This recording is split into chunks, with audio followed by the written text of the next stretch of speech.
बिस्मिल्लाहिर्रहमानिर्रहीम। अस्सलाम वालेकुम। आप देख रहे हैं हालात, मैं हूँ सईद चौधरी। दो खबरें हैं जो आपके साथ शेयर करनी है। एक तो वो रावला कोर्ट वाला जो मामला है, वहाँ धरना के हवाले से हुकूमत ने या रियासत ने क्या फैसला किया है, आगे क्या होने वाला है। और दूसरा ये कि सदर ममलकत के इख्तियारात में कमी पर गौर हो रहा है। वो कौन सा इख्तियार है जिसमें कमी की जा रही है और इसकी वजह क्या बनी है, इस पर बात करनी है।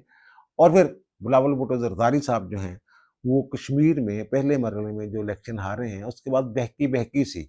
बातें कर रहे हैं और शीशे के घर में बैठ के अगर वो पत्थर फेंकेंगे तो आगे से क्या जवाब आएगा, इस पर बात करेंगे। लेकिन इससे पहले एक और मौज़ू है जिसके ऊपर बात करनी है, वो इमरान शफ़क़त वाला जो मौज़ू है।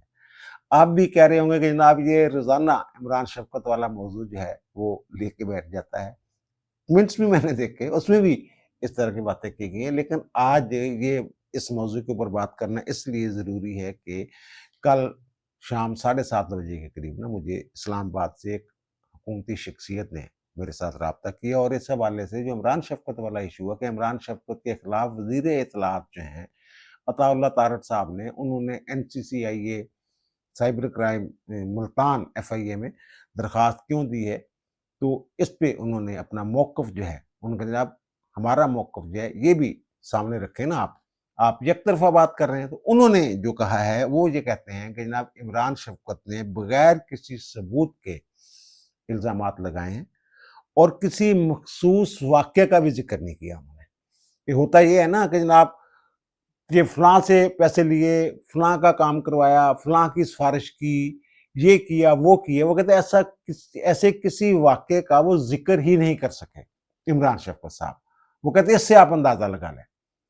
और दूसरा उन्होंने ये कहा है कि जनाब उन्होंने बग़ैर किसी वजह के वज़ीर-ए-आज़म के बेटे और काबीना के अरकान के ऊपर इल्ज़ामात लगाए। इमरान शफ़क़त ने अपने व्लॉग में सलमान शहबाज का नाम लिया था ना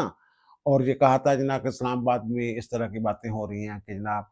काबीना के 2 गैर सियासी अरकान के साथ मिल के जनाब उन्होंने हला-ला-ला डाली हुई है। काबीना के जो अरकान हैं उनका नाम नहीं लिया था उन्होंने, लेकिन समझ आ रही थी जनाब गैर सियासी अरकान कौन है, पंजाब से किनको साथ लेके गए हैं, ये उन्होंने जो बात की थी। तो बहरहाल वो जो शख्सियत हैं, हुकूमती शख्सियत, उन्होंने ये कहा कि जनाब ये जो मुकदमा दर्ज करवाने वाली बात है, शिकायत जो दर्ज करवाई गई है, तो उसमें उन्होंने कहा हमारे पास कानूनी चाराजोई के सिवा कोई दूसरा रास्ता नहीं था। ये उनका मौक़िफ़ है जो मैंने विनोअन आपके सामने रख दिया। अब यार ये मसला ये है कि जो सहाफ़ी हैं वो भी इंसान होते हैं। जब हम होते थे ना पेन के साथ, कलम के साथ खबरें लिखा करते थे अखबारात में, उस वक़्त जनाब हमारे पास बड़ा मार्जिन होता था। कई मरतबा पढ़ना, देखना, फ़िक्रें दुरुस्त करने, ये सोचना कि यार इससे दूसरे बंदे की दिल आज़ारी ना हो, उसका मौक़िफ़ आ जाए। फिर उसके बाद न्यूज़ रूम में खबर जाती थी तो वहाँ सब एडिटर जो है, न्यूज़ एडिटर, वो उस मामले को देखते थे। अगर बहुत ही बड़ा मसला बन जाए, अल्फ़ाज़ के चुनाव के हवाले से या खबर के हवाले से, तो मामला बाज़ औक़ात जो है वो चीफ़ एडिटर तक चला जाता था। यहाँ मसला ये है कि जब हम ज़बानी व्लॉग कर रहे होते हैं, तो बहुत सारी चीज़ें जो हैं वो मिस हो जाती हैं। अब देखें, वो मैंने कहा ना कि इंसान है, गलती हो जाती है, तो उसमें ये है कि जनाब अल्फ़ाज़ के चुनाव और अंदाज़े बयाँ में कुछ गलतियाँ हो जाती हैं, जिससे दूसरे फ़रीक की या किसी एक बंदे की जिसके बारे में खबर है, वो दिल आज़ारी जो है उसका इम्कान मौजूद रहता है। तो अब इसमें ऐसे मामलात में जो हुकूमत है, उसको वुसअत क़ल्बी का मुज़ाहरा करना होता है, एकदम चढ़ाई नहीं कर देना होती। अब ये देखें, ये जो कहते हैं रास्ता मौजूद नहीं था, रास्ता क्यों नहीं मौजूद था जनाब? ये आप जो हैं उसके साथ राब्ता करते और उससे कहते जनाब ये आप गलत बयानी कर रहे हैं, ये गलत खबर है, हमारा मौक़िफ़ जो है वो छापें, जो भी वो होता वो लिख के दे देते, ज़बानी कह देते, जो भी मामला होता, तो वो पाबंद था। सहाफ़ती इक़्तिदार की रोशनी में, अखलाकियात की रोशनी में, सुप्रीम कोर्ट की जजमेंट्स की रोशनी में, कानून की रोशनी में वो पाबंद था कि उनका जो मौक़िफ़ था, वो पेश करता अगले व्लॉग में। जनाब ये मैंने व्लॉग किया था और ये हुकूमत की तरफ से या मुतलका लोगों की तरफ से जो भी देना चाहता अपना मौक़िफ़, ये उनका मौक़िफ़ है। यहाँ ऐसे मामलात जो हैं उनको अब ये मुझे समझ नहीं आ रही कि अताउल्लाह तारड़ साहब बड़े अच्छे इंसान हैं, कितना उनके ऊपर क्या मामला हुआ होगा कि जनाब उन्हें खुद इसमें फ्रीक बनना पड़ा, कंप्लेनेंट बनना पड़ा, दरखास्त देना पड़ी। मैं तो अब भी यही कहूँगा कि हुकूमत को दिल बड़ा रखना चाहिए। वो हुकूमती शख्सियत जिनके साथ मेरी बात हुई है, उन्हें भी मैंने ये बात की है। और ये होर थोड़े बखेड़े ने यार, होर थोड़े मसले ने कि इस छोटे जे मसले दे विच वज़ीर इतलात खुद कंप्लेनेंट बन गए ने, ये मेरे वास्ते एक अचंभे दी गल है। बहरहाल दूसरा जो मैंने अर्ज़ किया कि जनाब रावला कोट वाला जो इशू है, तो कल बड़ी अजीबो-गरीब किस्म की खबरें आती रही हैं कि जनाब फायरिंग होगी, इतने बंदे मर गए, हलाकतें हुई हैं, बिल्कुल हुई हैं, मेरी इत्तला के मुताबिक। तो मैंने वहाँ से जो इन्फॉर्मेशन ली है, जो मेरी बात हुई है, तो वो ये कह रहे हैं, जो हुकूमत है, जो स्टेट है, उसका ये कहना है कि जनाब वहाँ स्नाइपर भी मौजूद हैं, जदीद असला वो कहते हैं, वहाँ उन लोगों के पास है। कल मैंने 100 बंदों के करीब मैंने अर्ज़ किया था कि वहाँ लोगों के पास असला-वसला है, फिर जो प्रोपेगेंडा करते हैं, और फिर जो मैंने अर्ज़ किया था कि जनाब ये भारत से कुछ मामलात हैं इनके, उस तरह के। अब जो खबर है वो ये कह रहे हैं कि जनाब ये जॉइंट एक्शन कमेटी वाले हैं, इनसे हमारी बात हुई है कलरदम वाले कि वहाँ जो मुसल्लह लोग हैं, जो कश्मीरी नहीं हैं, तो वो कहाँ से आ गए हैं? तो वो कहते हैं ये हमारे बंदे नहीं हैं। अगर आपके बंदे नहीं तो वो कर क्या रहे हैं? एक बात होगी। और दूसरा, इस तरह की भी खबरें मौजूद हैं कि वो मुख्तलिफ इमारतों के ऊपर असला लेके जो लोग हैं वो चढ़े हुए हैं और निशाना बनाते हैं। और फिर जनाब वो आपने वो उनके जो तर्जमान हैं पुलिस के, उनकी प्रेस कॉन्फ्रेंस भी सुनी होगी, जब खंजरों के साथ हमले करते हैं वो लोग जो हैं, वो जो जत्थे हैं, वो जो लोग आए, वो यानी तरबियत याफ्ता लोग हैं, वो जो वो आए हुए हैं। और वो कह रहे हैं कि जब ऐसी इत्तलात है, वो तो कहते हैं ना, जब हमारा इनके साथ ताल्लुक पता नहीं कहाँ से आ गए हैं, कौन लोग हैं ये, तो अपने अंदर आपने घुसने कैसे दिए उनको? एक बात होगी। और दूसरा, जो जैसा मैंने कल अर्ज किया था जनाब, अगर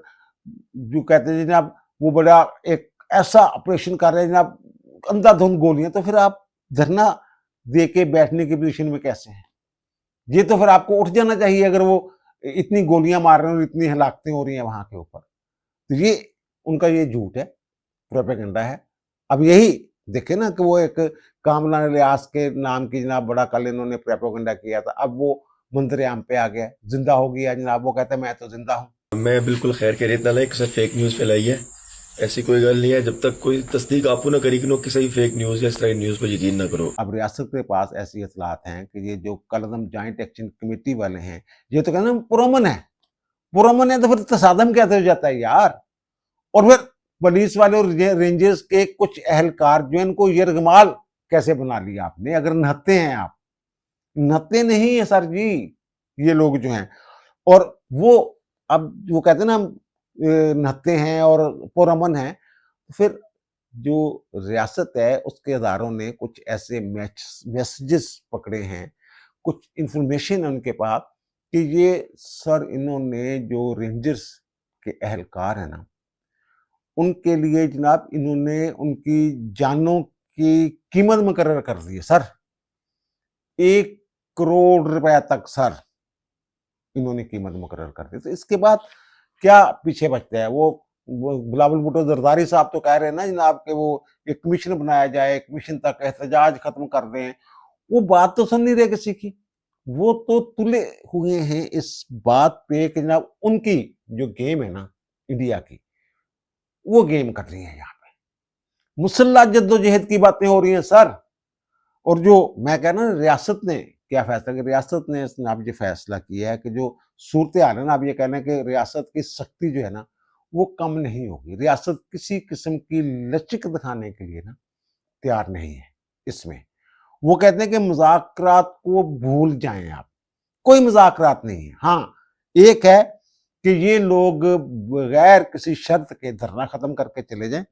फिर हो सकता है कि कोई हुकूमत जो है या रियासत जो है वो लचक दिखाने का सोचे। तो सरेदस्त तो यही है कि जनाब जितनी देर बैठे रहें, वो कोई इनके साथ जो है ये जो प्रेशर डालने की कोशिश करते हैं, इस प्रेशर में किसी ने नहीं आना, और कोई मुज़ाकरात जो है वो कहते हैं भूल जाएं मुज़ाकरात को। और दूसरा, जो मैंने आसिफ अली ज़रदारी صاحب کی بات کی ہے کہ جناب بلکہ صدر کے اختیارات ہیں، یہ زرداری صاحب کے وہ کوئی اپنے شخصیت کے اختیارات تو ہیں نہیں نا۔ وہ جو 20 اور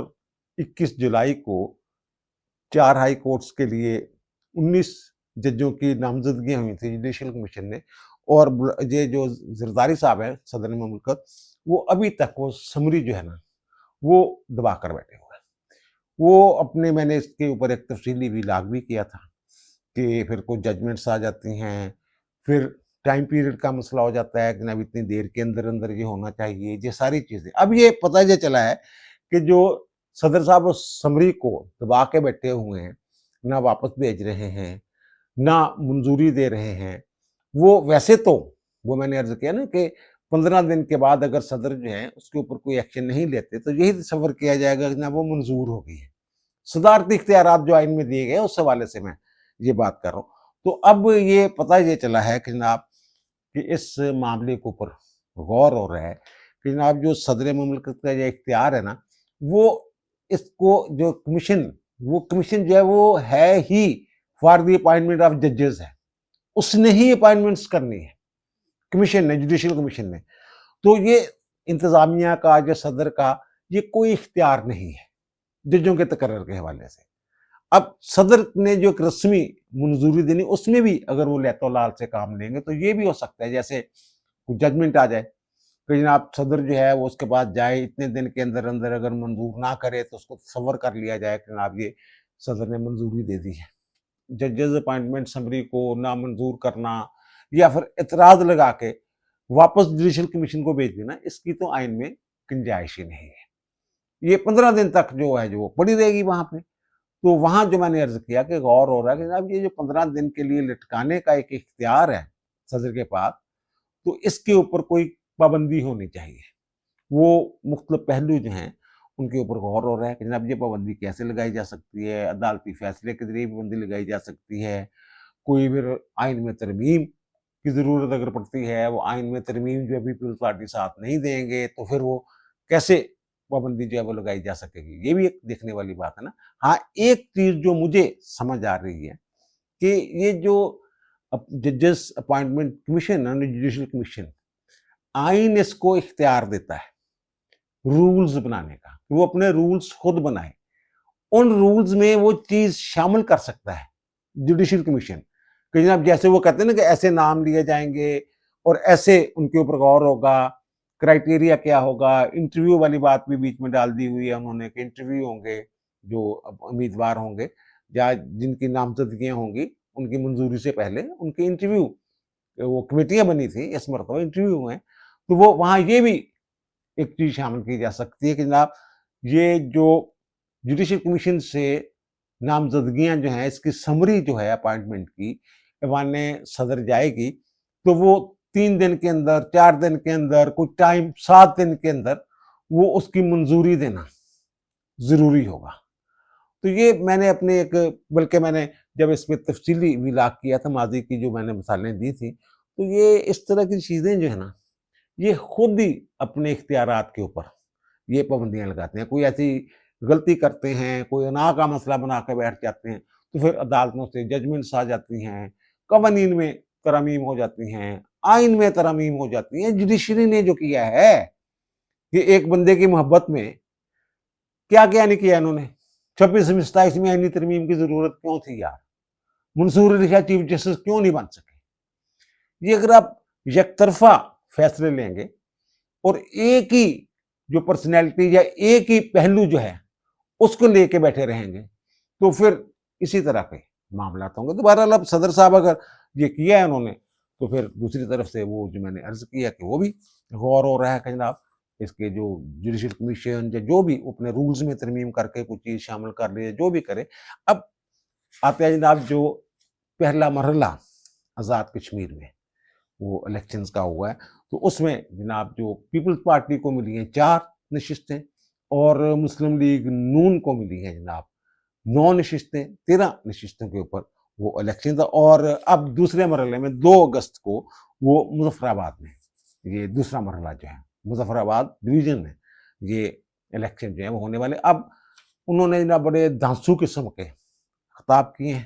جو ہمارے بلاول بھٹو زرداری صاحب ہیں، اور پھر رات گئے ابھی 2-3 گھنٹے پہلے انہوں نے وہاں ایک پریس کانفرنس بھی کی ہے، اور پریس کانفرنس میں انہوں نے وہی باتیں دوبارہ جناب دھاندلی کا رولا اور جو بھی باتیں ہیں وہ انہوں نے فرمائی ہیں، اور وہ کہتے ہیں جناب وہ یہ جناب جو ہے نا یہ والے یہ زہرا مریم کی طرف اور ان کا اشارہ جو ہے وہ سابق وزیر اعظم میاں نواز شریف کی طرف ہے، تو وہ اظہار کمپین انہوں نے کی ہے وہاں جا کے یہاں، اور جو انہوں نے کمپین کا بیانیہ بنایا وہ پنجاب کی ترقی کی بات کی انہوں نے کچھ اور طرح کا بیانیہ، یہ ترقی کی بات، یہ جو سندھ میں ترقی ہو رہی ہے اس کی مثال دے کے تو ووٹ نہیں نہ مانگ رہے تھے۔ اب یہ بلاول بھٹو زرداری صاحب کہتے ہیں کہ جب اگر ہمیں اقتدار مل گیا تو یہ کر دیں گے وہ کر دیں گے، پہلو کون وزیر اعظم ہوتے، وہ بھی تو تھوڑے وزیر اعظم ہے نا، انہیں کی اتنے جناب اتنے جڑے فل لاتے نے عوام نو خدمت کر کے، یہ بھی دیکھو نا، ہو سکتا ہے وہ جی کارکردگی اتنے لوگ جڑے نالا ہوں۔ اچھا بہرحال وہ ایک الگ، اب انہوں نے جناب جو ایک اور وہ لہجہ اختیار کیا نا کہ نواز شریف پہلی بار جناب آئی جی آئی اور دھاندلی کی وجہ سے وزیر اعلیٰ بنا تھا، یہ وہ فرما رہے ہیں، اور پھر کہتے ہیں کہ پہلی دفعہ جب وزیر اعظم بنے یہ اصغر خان کیس کی وجہ سے بنا۔ اچھا تیسری بار وزیر اعظم جناب یہ جو آر او الیکشن اس کی وجہ سے بنا، اور آج وزیر اعظم اور وزیر اعلیٰ کی کرسیاں جو ہیں یہ فارم 47 کی وجہ سے ان کو ملی ہیں، یہ نسل در نسل دھاندلی کی پیداوار ہے، یہ بلاول بھٹو زرداری صاحب کہہ رہے ہیں۔ مزے کی بات یہ ہے کہ جناب کبھی بلاول بھٹو زرداری صاحب جلسے سے خطاب فرما رہے ہیں، کبھی پریس کانفرنس کر رہے ہیں، کبھی جناب جو سندھ کے وزراء ہیں وہ میدان میں جاتے ہیں، کبھی پنجاب کے جو پیپلز پارٹی کے رہنما ہیں وہ جناب میدان میں آ جاتے۔ اچھا وہ رہنما پیپلز پارٹی کے جو اپنا الیکشن ہارے ہوئے ہیں ان کی جو تقریریں اور جو ان کی پریس کانفرنس ہے وہ لائیو دکھائی جا رہی ہے، یعنی انہوں نے پورا دن جو ہے نا وہ آکوپائیڈ رکھا جو ٹی وی کی اسکرین ہے۔ ان کے جواب میں جناب جو پنجاب کی وزیر اطلاعات ہیں وہ باتیں کر رہی ہیں، اور جو مریم نواز شریف ہیں انہوں نے بیان دیا، انہوں نے کہا کہ جناب یہ جو پیپلز پارٹی ہے یہ دھاندلی کی باریک واردات ڈالنے کی ماسٹر ہے، یہ انہوں نے کہا ہے،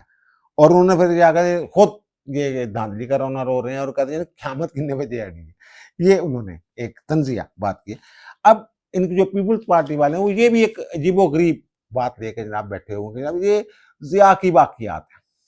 اور بھائی ضیاء کی باقیات ہوتی تو ہر مرتبہ نواز شریف کا اسٹیبلشمنٹ کا پھڈا ہوتا،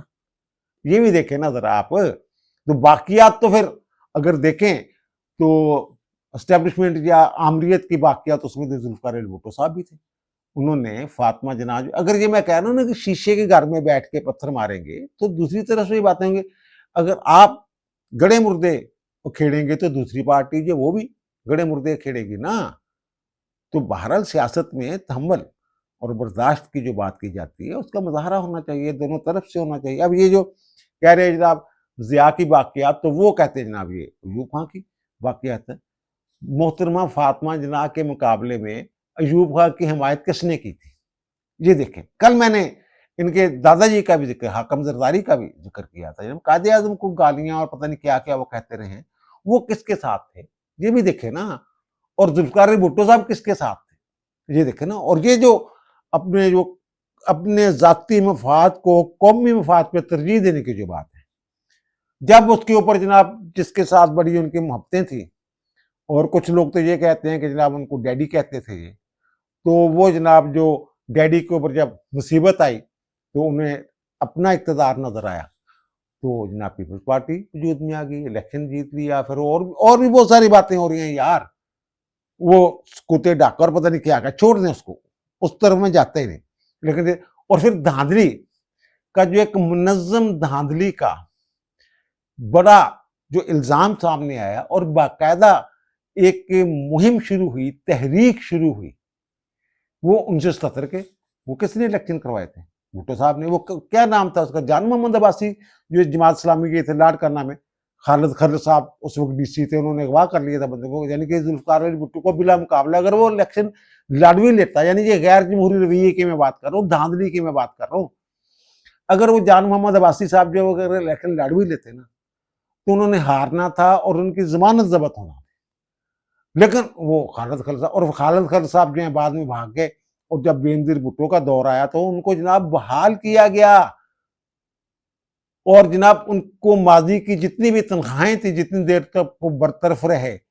वो उनको दी गई। ये आपका जमहूरी रवैया है दूल्हे वाला। तो अगर आप इस तरह की बात करेंगे तो वो भी इसी तरह की बात करेंगे। और दूसरा ये जो कह रहे हैं कि जनाब धांधली के, अच्छा ये बेनज़ीर भुट्टो साहबा जो हैं, वो जब पहली मरतबा वज़ीर आज़म बनी है तो उस वक्त जो आइन था ना, उसमें ये था कि जो सदर है ना, वो किसी भी एमएनए को ये कह सकते थे कि जनाब आप हुकूमत बनाएं, और जिसके ऊपर सदर हाथ रख दे वो पूरी जो है आप कह लें कि जनाब पार्लियामेंट उसके साथ चली जाती थी। तो ये जनाब इनको वो वज़ीर आज़म को, बेनज़ीर भुट्टो को वो गुलाम शाह खान जो प्रेसिडेंट थे, वो हुकूमत बनाने की दावत नहीं दे रहे थे। तो वो जनाब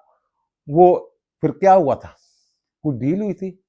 पता करें ना जरा। ये जमहूरियत की जो बातें कर रहे हैं, जमहूरियत और धांधली, जनाब पता नहीं किसके जरिए कौन। तो वो पहली जो जुल्फ़िकार अली भुट्टो के बाद जो वजारत उज़्मा मिली थी, वो क्या डील के नतीजे में मिली थी।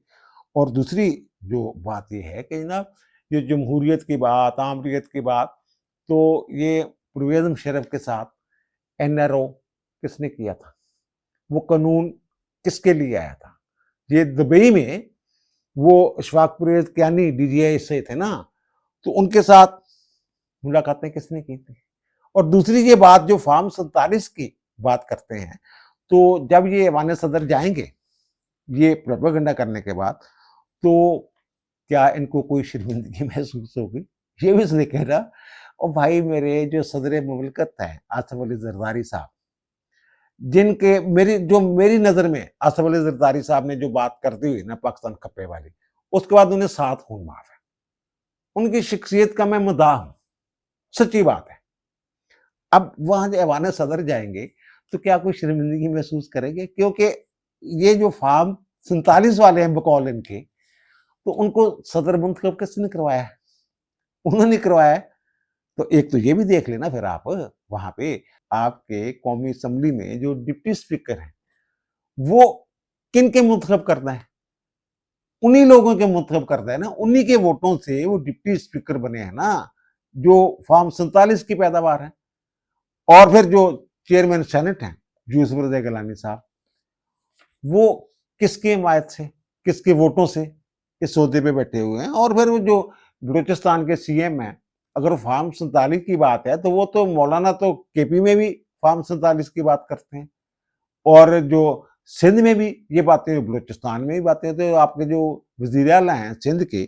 वो कैसे फिर वो भी फार्म 47 की पैदावार है। गिलगित बल्तिस्तान वाला इलेक्शन जो है वो भी धांधली ज़्यादा है। अब कैसी बातें कर रहे हैं यार। फिर आपने जिन सूबों में अपने गवर्नर लगा रखे हैं, पंजाब का जो गवर्नर है वो पीपल्स पार्टी का है, और जो फार्म 47 वालों की असेंबली है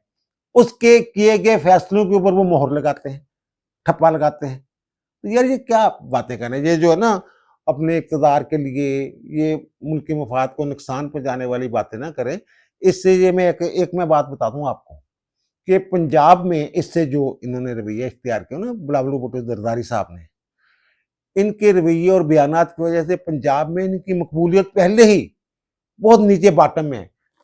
वो बिल्कुल और कमी आएगी उसमें। ये देख लीजिएगा आप। ये मेरी कुछ लोगों से बात हुई, कहते यार की कह रहे मुंडा, यार इन मुंडे ने की हो गया है, इलेक्शन हारदा जिद्दा रहिंदा बंदा, ते तुसी ਜਿਹੜੇ ਇਲਜ਼ਾਮਾਤ ਦੂਸਰੇ ਤੇ ਲੈ ਰਹੇ, ਪਹਿਲਾਂ ਆਪ ਵੀ ਦੇਖੋ ਨਾ ਤੁਸੀਂ ਕੀ ਕਰਦੇ ਹੋ, ਤੁਸੀਂ ਕਿਵੇਂ ਇਕਤਦਾਰ 'ਚ ਬੈਠੇ ਹੋ। ਤੁਸੀਂ ਫਾਰਮ 47 ਵਾਲੇ ਦੀ ਮਦਦ ਦੇ ਨਾਲ ਪਾਕਿਸਤਾਨ ਦੀ ਸਭ ਤੋਂ ਬੜੀ ਜਿਹੜੀ ਹੈ ਪ੍ਰੋਟੋਕੋਲ ਵਾਈਜ਼ ਜਿਹੜੀ ਸੀਟ ਆ, ਜਿਹੜੇ ਹੈਡ ਆਫ ਦੀ ਸਟੇਟ ਹੋ ਤੁਸੀਂ ਸਰ, ਉਹ 47 ਵਾਲਿਆਂ ਦੇ ਵੋਟਾਂ ਦੀ ਵਜ੍ਹਾ ਨਾਲ कमाल कर दो यार। अल्लाह से डरो यार। अब दीजिए मुझे इजाजत, इंशाअल्लाह दोबारा मुलाकात होगी नए व्लॉग के साथ। अल्लाह ताला आप पर, मुझ पर, हम सब पर मेहरबान रहे। अल्लाह हाफिज।